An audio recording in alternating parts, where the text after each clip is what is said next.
Hello, hello, ladies and gentlemen. This is your girl Mitzi, and this is Mitzi. Let's think about it. Today we are thinking about reinventing yourself. Oh, isn't this a thinker? And thankfully, we are thinking about this topic today with Lorie, who's going to help us really think about this in a whole new way. So, thank you so much, Lorie, for coming onto my show, sharing your time and your perspective with me. I am so excited about this. So, let's just dive right in. When you hear those words, reinventing yourself.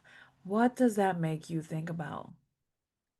Well, I think most people think about bad times in your life, reinventing yourself after you get fired, reinventing yourself after you get divorced, reinventing yourself after a loved one dies. So there are just so many ways that we reinvent ourselves. But so that's what I think most people think about. But I think that we all reinvent ourselves many, many, many times, that there are happy reinventions and there are sad reinventions. So, for instance, when you graduate from college, you've got to, you think you've reached a goal and that you're done, but it's just the beginning. So Mhm. there was a Broadway play called Avenue Q, and the opening line is a young man comes out on the stage and he says, "I just got a bachelor's degree in English. What do you do with a bachelor's degree in English?" So that's when you have to start reinventing yourself. So those kinds of reinventions are when you get married, when you buy a house, when you get a new job, all of these times you're reinventing yourself. And of course, the sad ones. The sad ones are harder to deal with. But that's what I think most people think about for reinventing, and I add the others on so that you understand that you've got experience in it. You've done this many times before. And fortunately or unfortunately, you're going to do it many, many more times. Yes, I love that. Oh, I love the way that you broke that down, Lori. I do because people don't realize that this is a constant thing. We are constantly reinventing ourselves. It's not just in the major moments that impact us, like deaths, natural disasters. You know what I mean? Divorces, getting fired from a job, getting laid off, all those things that are really are impactful where it does make you cross that road like, now what? But we do also do it in all those other happy moments too, like when you have a child and when they're going to school or all those life stages that they accomplish, and even our own life stages accomplishments. My Yeah. even little minor ones that we don't even realize, like, oh, now you rearranged a house. That's reinventing it. Feng shuiing it. That's reinventing it. You know what I mean? Changing your style of clothes. That's another way of inventing it. So it really does make us realize that we can live so many different lives in one lifetime. You know what I mean? Like so many different ways we can evolve and adjust and become something more than we could ever think about or even imagine. You know what I mean? And that's what I love about this conversation, and the fact that you have put it in such a big broad and perspective, because now anyone really can take this concept and be like, huh, how have I recently reinvented myself that I haven't given myself that awareness? You know what I mean? Those real hard reflections that people really need to take. So I guess that leads me to my next question. When did you realize that you were hitting a moment where it was time to reinvent yourself? Well, one of the one that stands out. So I'm 73 years old, and my children at this point are 49, 47, and 44. And so it was empty nest. It was the first time that I felt I had to reinvent myself. And I Mhm. was just absolutely distraught. I mean, I had been a full-time mom, but then when I got divorced, I became, employed and all that kind of stuff. Still, I was used to having kids at home. And the silence in the house was deafening and it had weight and it had me pinned to the sofa, which that pin to the sofa happened in other reinventions, such as after my father died. I had been his caregiver after my significant other died. That had been a real rocky road. So that being on the sofa, unable to move the first time was really with empty nest. But you have to tell you, with empty nest, it's interesting to me that even though my oldest child's almost 50, I still feel empty nest syndrome in new ways all the time. Hmm. So when the kids got married, we still loved each other, but I bumped down a level. I wasn't quite as important. And when they had children, I was thrilled, new people for me to love, but I was bumped down a little. So I was experiencing empty nest after empty nest. And here my son is almost 50, and he was divorced and he remarried a year ago. So I'm reinventing myself. I'm a different mother-in-law than I was to the first wife, or I know more. But it's yeah. So yeah, empty nest was my first and continuing, a very continuing time that I've reinvented myself. Yes, I love how you spoke a part about yourself that is so true and so valuable, and so many people can relate to your story, especially for the older generation. Because I have a lot of listeners who are 40 plus and they're going through those changes of divorce, of loss, of death, of empty nesters, you know what I mean? Their children are going off to college and things like that. So it holds value because when you have to be a mother to somebody else, now, you know what I mean, from who you used to be, now you have to change that way. And now when you bring in grandkids, that's a whole different new way of loving. And Right. I think that is so interesting because people don't realize that even when you bring people into your family or removing people from your family, that still requires a change in the way that you move through life and the way that you act through life. And I don't think people realize that, you know what I mean? Like you have Mhm. to take into consideration for yourself what's really going on. So, I mean, what is the best way that you have learned to really go with the waves of changes? Well, I'm glad you asked because, okay, so I have a new book that's you can get the ebook already on Amazon, but the hardback, Amazon doesn't know that they have it yet. It hasn't passed through the distributor yet, but it's called High on Life. So I am high on life. And it's 36 slice of life stories. So I have worked as a motivational speaker, and all my work has been motivational for like 30 years. And what I do is I tell the stories of my life, hoping you can glean life lessons from them. So one of the stories is how to reinvent yourself. And um, since oftentimes a reinvention comes when you're bereft, um, it's hard. It's very hard. And so I actually did this with empty nest. So I have my methodology for reinventing yourself has exactly 2 steps because we have to keep it easy. We're going through a bad time. We can't have 15 steps. We can't go there. Yeah. So, we want to be on the sofa with the blanket over our head. We don't want to be doing anything. So, my Hmm. method is extremely simple. It's 2 steps. The first one is that you have to have a healthy routine. So, for me, this meant that I had to get out of bed every day.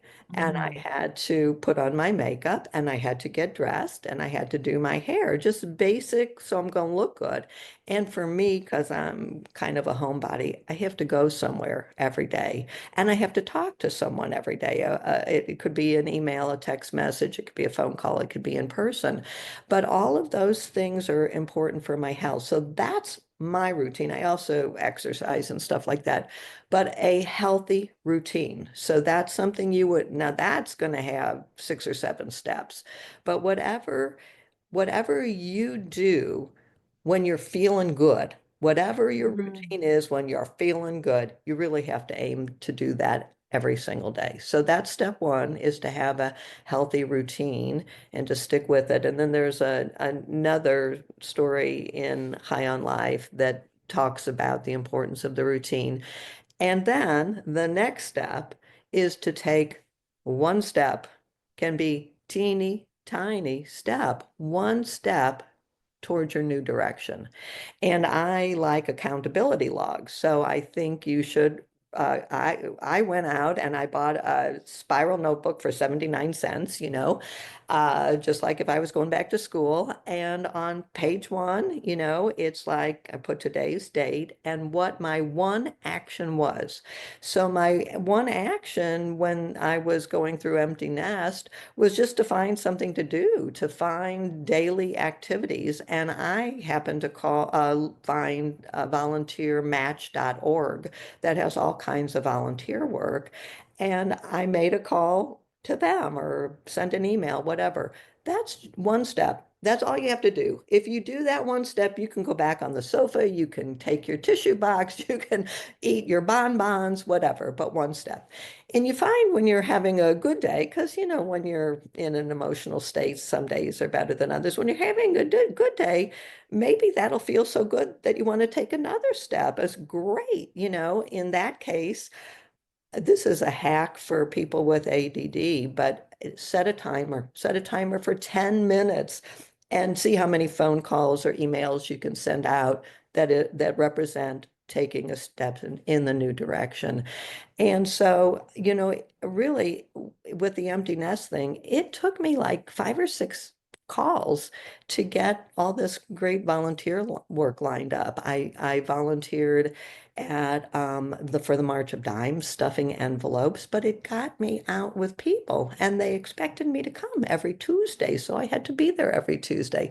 So it's a very easy to have, again, just 2 steps, a healthy routine and one step a day in the direction of your goals. And again, another chapter in High on Life is on that, like one step at a time. It's just amazing. It is. You can Eh. go one step at a time. Yeah, Oh, tiny, I tiny. love that. I love how you were able to set yourself to be accountable, how you knew that you had to keep going, and that you were like, you know what? All I have to do is just two things, bare minimum activities, ladies and gentlemen. That's what we're doing. I mean, you know what I mean? Even the basics of getting out of bed, brushing your teeth, getting yourself fixed up, putting on the makeup, putting on your clothes that actually are not Raggedy Ann. You know what I mean? Because I know what you mean. I'm a homebody too. I love being home. Oh, do I love being home?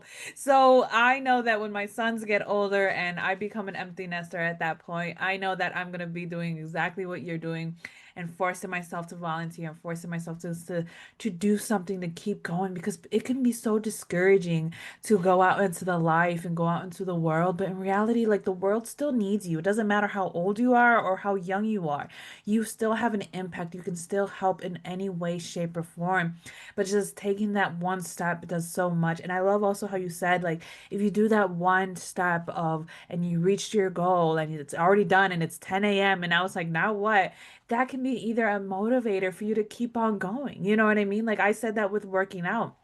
Like you can, if you don't ever work out and you only give yourself 5 minutes to work out, do those 5 minutes and then watch. You're going to be enticed to do another 5 minutes if you have the time. You know what I mean? And that'll eventually grow. So this is like the same concept. Like if you only have 5 minutes to just call a friend that you haven't talked to in a while, call that person. You know what I mean? Even if they don't pick up, then hey, leave a message or nobody leaves voice messages anymore, but it's still something that's worth listening to when you have the time. So it's just like I think one thing that a lot of people do is they discredit their value into this earth. You know what I mean? So it's just like how do you still provide yourself that value that everyone really needs? I agree with everything you've said. But let's go and talk about that friend you're going to call because when you're really on the sofa with the silence in the room pinning you to the sofa and your tissue box, you really don't feel like you have any friends. So Yeah. I think an interesting thing to do with your accountability log is turn to a back page and make a list. I get grief about this from people all the time. They think it's so funny. These people are my friends because you really, when you're low, You don't think you have any. And the reality Yeah. is you have lots of friends. And again, another chapter in High on Life is how to be rich and friends. And the realization is that not every friend is a dear friend. There's a friend that you can have coffee with, but you wouldn't tell her your secrets because she's a blabbermouth or whatever. But still, she's fun to have coffee with. And then there's the deepest friends. And then there's just who you know when you go to, I don't know what, when you bump into it at the grocery store. There's all kinds of friends. And to me, it's always been very helpful to have a list. These people are my friends. It really works for me. Oh, I love that. I'm gonna tell my mom that because my mom feels that she has no friends and her children don't like her. And I'm just like, we like you, we love you, you're our mother. But you do have friends, but you just don't talk to them, or you know what I mean? You don't acknowledge them, or you've been too busy, but doesn't mean that if you find them that they won't welcome you back into their lives. I mean, I think that's the misconception when it comes to friendships is that if you don't have that everyday communication, then you don't have friends. But in reality, like I can somebody can call me and we haven't spoken for years and I will be like, "Oh, how are you? How I miss you." I Sure, mean, I know things are so sure. good. You know what I mean? It's like time doesn't really hold value unless you put that in between the friendship. You know what I mean? If you make Yeah. that the obstacle of reason why we can't be friends, well then that's your choice. But I don't think that time is a negative reason to push people away because like you said you can find a friend to just oh they like to talk so I'd like to listen, we can go out to eat or we can have coffee and I can just listen to you and I can be your friend and you know that you always have a listening ear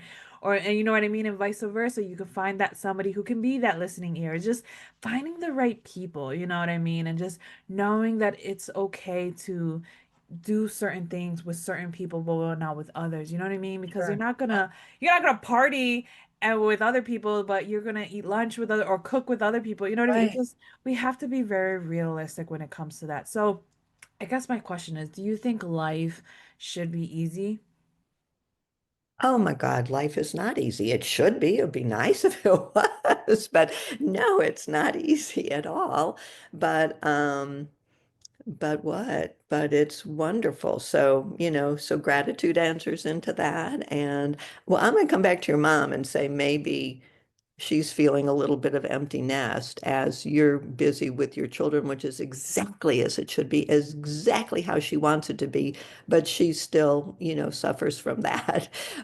And then like an organization has paper members and it has board members and it has people who come to one event or another. That's the kind of thing you're looking for in friendship. And then I lost the thread. So go back to your question. Ask me one more time. No worries. So my question was, do you think life should be easy? So you kind of answered that by saying no, it's not easy, It's not easy. but it kind of should. But I think at the same time, when it's not easy, I feel like that's when you learn the most. You know what I mean? That's when you learn the most about yourself and about other people and about all these opportunities that are in front of you. So I guess my next question is, um, when somebody doesn't is unsure or they have doubt when it's time to reinvent themselves, what would you tell somebody who's dealing with doubt? Well, it is nice if besides your accountability log, if you can get an accountability partner, so someone who just gives you, some valid feedback. But again, I think you just have to start, that they will um and be grateful for every little step that you take. I don't know. It just one thing leads to another, leads to another. Yeah. So you have to find a cheerleader. And I was tickled to see on your website that you have quotes of the every month, I think. Yeah, yeah. And in my book, every of the short stories ends with a quote that sums Oh, things I love up. that. And then the back of the book is the whole book in short form, so in case you don't have time to read, so it's just all the quotes. So it's all of those rah rah, you can do it quotes. And Yeah. as what boring as they are, whatever, they're so true. They're just so true. And so you can easily Google online, motivational quotes, or, you can say, I'm feeling really crummy today. Is there a quote that'll help me feel better? I mean, really, put that in there and search engines will come up with all kinds of things. So yeah, so besides being the motivational person, I've also said that I am a cheerleader with the message, going back to your question, that life is difficult, but you can do it.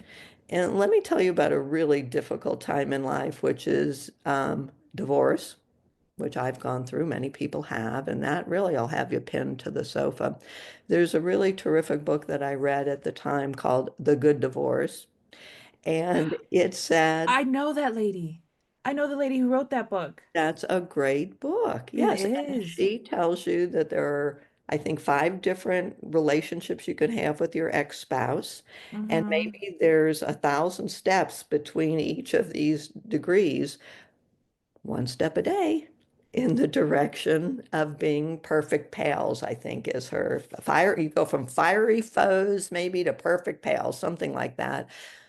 One Yes. step a day. So Mhm. again, if you can find an accountability partner who can give you a pep talk or Google it or whatever. But that could be your one thing a day that you do is to make a list of 10 quotes to live by. And Yeah. with Google, it's really so easy to find that kind of thing. And when I'll do quotes about success, for instance, and if you tell them you want it all in images, it'll be really pithy little whatever, quotes with with illustration, which is great. Yes, I yes. like that.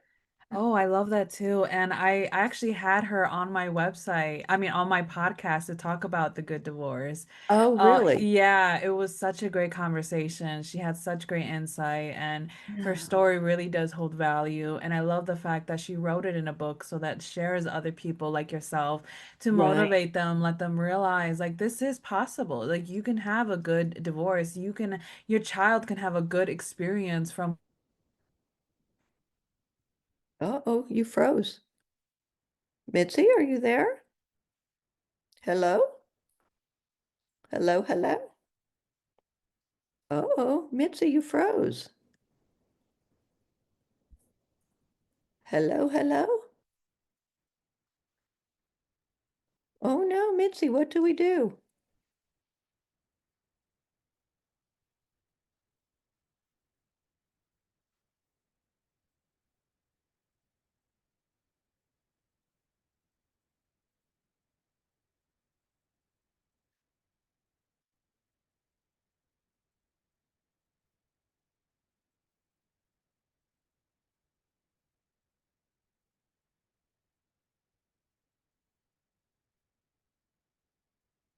Oh, I don't know what happened. I don't know what happened. You I suddenly you weren't moving. You weren't in motion.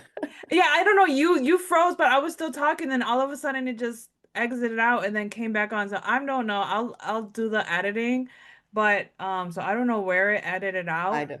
I don't Okay. know either, but I think that's so weird. But it's okay. We can continue forward.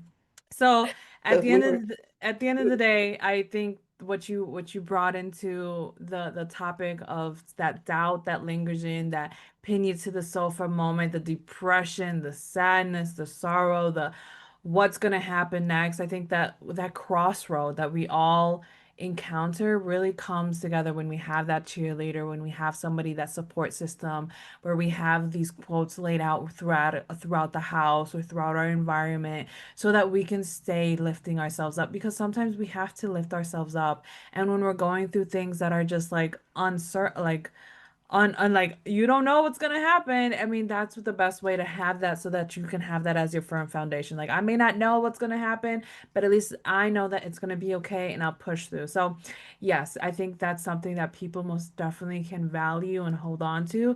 So time is catching up to us. So what can be some lasting words that you can leave us off with to keep on thinking? well, so again, each of the stories in High on Life has a quote to sum it up. And so there are 36 stories, but there are actually 39 quotes because when I talked about self-care, I thought it needed 3 quotes. So self-care is so important, especially when you're going through a rough time. So these are the 3 quotes. Self-care is the radical notion that you deserve your own attention. Ooh, And the other one is, I love this, you owe yourself the love you so freely give to other people. yes. Amazing. And this one, I love this. What if you simply devoted this week to loving yourself? Ooh. Aren't those good? Oh, I Mm. love quotes. I love good quotes. Oh, I do too. I am a sucker for quotes. Even when I'm hearing conversations or I'm out and about in the world and I just read something, I write it down in my little notes in my Yeah. phone and I'm like, yeah, this is a good one for later. This one's a good one to save. I have like a whole folder, a whole like section full of just quotes, just random quotes, and I slowly gather them up and add them to my website. I have like a notebook full of quotes too. I have like probably like 2 notebooks just that are thick just full of quotes because whenever I hear these things, I'm like, wow, they hold so much power. You know what I mean? Words Really hold do. so much power, and we don't realize that. We like dismiss words without realizing the life it can give us. You know what I mean? Yeah. Yeah. Because we get stuck by the death that it also gives us, so it's just like we really need to recognize that words can give us power and life as it also can give us death and destruction. So it's like, where do you play with your words? Where are you receiving those words? And I think when you think about these quotes and all these quotes, oh, and I love your quotes that you gave us, they really do make us think and consider, how am I loving myself? You know what I mean? In what way am I loving other people but not in a way to show myself that I love myself? Because we can be our worst enemies. Oh, definitely. Oh, we can be our worst enemies, but we can also be our best friend. And when we take that time to be our best friend, oh, the world changes, our perspective changes, everything changes in such a way that it makes you like eager to keep going, eager for life, eager for tomorrow to see what it brings. You know what I mean? And I think that's where reinventing yourself really allows us to have that hope. You know what I mean? Because hope dies every day, but hope can live on and be reborn in such a way that, oh, anything is possible because life is truly beautiful. So why not live it? You know what I mean? Why not bask in it? So ladies and gentlemen, if you enjoyed this conversation as much as I did, go check out Lorie. I have access to her website, which has access to her books, which has access to all the great content that she has to offer the world, just so that we can continue on thinking, ladies and gentlemen, because isn't that the point? Yes, it is. It's the point to keep on thinking. So, with that being said, bye.